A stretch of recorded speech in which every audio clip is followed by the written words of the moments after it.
ሰናይቲ ይበሃል ብመርዓና ኒዘርላንድ ካብ ዝመጽእ ድሮ 2 ዓመት ሓሊፈ ኣለኹ። በዓል ቤተይ ዳንኤል ዝብሃል ኣብ ሓደ ናይ ኮንስትራክሽን ትካል ድማ ይሰርሕ። ንበዓል ቤተይ ኣብ ዓለም ካብ ዘሎ ልዕሊ ዝኾነ ነገር ኣብሊፀ የፍቅሮ ሕያዋይ ዝገብሮ ፍሽኽቱ ምቾትን እምነትን ዝፋንዎ ዒንቱ ሓጎስ ክስምዓኒ ዝገብር ሰሓቑ እንታይ ኣድክመኩም ሕፅር ብዝበለ ምስኡ ውሕስነት ዝስምዐኒ ምስኡ ዝነብረ ህይወት ኣዝያየ ዝፈትዋ ናተይ ናይ ዳንኤልን ፍቕሪ ጌና ካብ ቤት ትምህርቲ እዩ ዝጅምር። ንሱ በሊሕን መስሓቕን እዩ ነይሩ።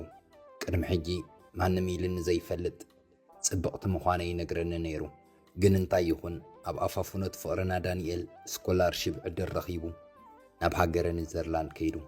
ድሕሪ ናይ 5 ዓመት ናይ ርሕቐት ፍቕሪ ድማ መጺኡ ተመርዒኒ።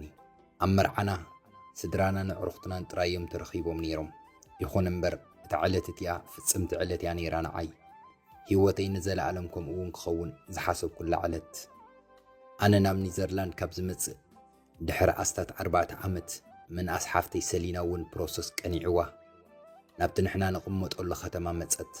በዓል ቤተይን ሓፍተይን ኣብ ሓደ ቦታ ብቀረባይ ምሳይ ብምዃኖም ኣዝዩ ሓጎስ ተሰምዐኒ። ክሳብ ዓለም ብምልእታት ጨበጥክዋ መሲሉ ትስምዓኒ። ሰሊና ሓፍተይ ብዙሓት መሓዞት ክትፈጥር ስለ ዘይከኣለት ብዙሕ ግዜ ናብ ገዛና ትመጽእ ነይራ። እዚ ድማ ኣዝየ ፈትየየ። ሰለስቲና ከም ሓንቲ ንእሽቲ ሕጉስቲ ስድራ ኢና ኮይና ብሓባር ፊልምታት ንርኢ፣ ድራር ብሓባር ንሰርሕ፣ ነፍልሕን ኣዕሊልናን ስሒቕናን ኣይንሞንዎን። ብሓንሳብ ድማ ስፖርት ንገብር፣ ብሓንሳብ ንዘናጋዕ። እዚ ናይ ህይወተይ ምልእቲ ክገብራ ጀሚሮ ነይሩ። ሰሊና እታ እንኮ መንኣስ ሓፍተይ እያ ነይራ። ዝተረፉ ዓበይቲ ኣሕዋተይ 4 ውድዳት እዮም።